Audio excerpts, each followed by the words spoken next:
Assalamualaikum warahmatullahi wabarakatuh. Nama saya Muhammad Haikal bin Muhammad. Kemudian kita beralih kepada tahap kesediaan murid belajar yang pertama, iaitu kognitif, di mana merujuk kepada peringkat perkembangan mental. Yang kedua, kesediaan afektif, iaitu sikap dan minat pelajar terhadap sesuatu pelajaran. Yang ketiga, psikomotor, iaitu kesediaan fizikal pelajar untuk menjalani latihan.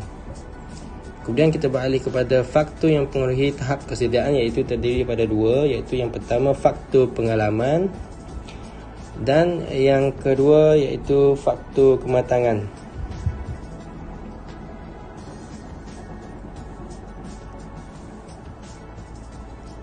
Dan kematangan ini terbahagi kepada empat. Yang pertama fizikal, mental, sosial dan emosi. Fizikal melibatkan perkembangan psikomotor.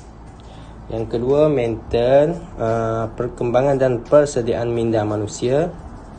Yang ketiga kematangan sosial, iaitu keupayaan seseorang individu itu membentuk hubungan baik dengan individu lain. Dan yang terakhir emosi, merujuk kepada kestabilan dalam minat, sikap serta keinginan.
Assalamualaikum, saya Siti Nur Hazwani binti Rizwan akan membentangkan tentang gaya belajar.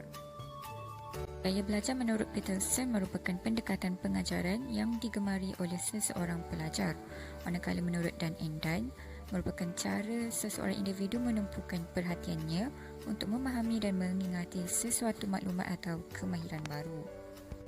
Justru, kita boleh simpulkan gaya belajar ini sebagai cara pelajar memperoleh pengetahuan ataupun bagaimana pelajar belajar sesuatu perkara atau cara pelajar memberi tumpuan, memproses dan menyimpan maklumat atau kemahiran baru. Terdapat 4 gaya belajar menurut Dan and Dan. Yang pertama ialah auditory, iaitu pendengaran, di mana pelajar ini lebih suka berdialog, berbincang dan sukakan keadaan yang senyap. Yang kedua, visual, penglihatan. Pelajar ini lebih suka demonstrasi dan tidak sensitif kepada kebisingan. Yang ketiga, tactual, sentuhan, di mana pelajar ini lebih suka mencatat nota, melukis atau melakar. Dan yang keempat, kinestetik, iaitu pergerakan. di mana pelajar ini lebih suka bergerak dan tidak dapat memberi tumpuan kepada sesuatu pelajaran jika duduk diam. Seterusnya kita akan lihat kepada model gaya belajar dan indan. Model ini memfokuskan kepada 5 rangsangan utama yang mempengaruhi gaya pembelajaran seseorang individu, iaitu persekitaran seperti cahaya, bunyi dan juga suhu. Sebagai contoh, ada pelajar yang boleh belajar dalam keadaan yang bising dan ada juga pelajar yang tidak suka kepada keadaan yang bising semasa belajar. Seterusnya, emosi. Emosi ini bergantung kepada motivasi, keazaman dan belajar. Seterusnya, emosi. Emosi ini bergantung kepada motivasi, keazaman dan juga tanggungjawab. Sebagai contoh, dari segi tanggungjawab, terdapat pelajar yang boleh bertanggungjawab kepada diri sendiri, tetapi ada juga pelajar yang perlukan bimbingan. Rangsangan yang seterusnya ialah sosiologi, iaitu belajar secara bersendiri, berpasangan, berkumpulan ataupun dengan orang dewasa. Dari segi fisiologi pula, keadaan fisiologi bergantung kepada persepsi, pemakanan, waktu belajar dan juga mobiliti. Sebagai contoh, ada pelajar yang suka belajar pada waktu-waktu tertentu seperti pada waktu malam, ada yang suka belajar pada waktu siang dan sebagainya. Manakala rangsangan psikologi pula dipengaruhi oleh gaya pemikiran analitik atau global, impulsif atau reflektif, atau penggunaan otak kanan dan otak kiri. Sebagai contoh, pelajar global lebih suka belajar secara menyeluruh, manakala pelajar analitik pula suka mengikut urutan sistematik dan membuat analisis. Okey, seterusnya kita lihat pula kepada topik ketaksamaan pelajar, bagaimana cara kita mengatasinya. Okey, ketaksamaan pelajar ni merupakan satu keunikan dan juga keistimewaan yang wujud dalam kelas kita. Jadi kita sebagai guru, kita perlu menyedari kewujudan itu dan perlu menghargainya dengan kita melakukan pelbagai cara untuk mengatasi ketaksamaan yang wujud.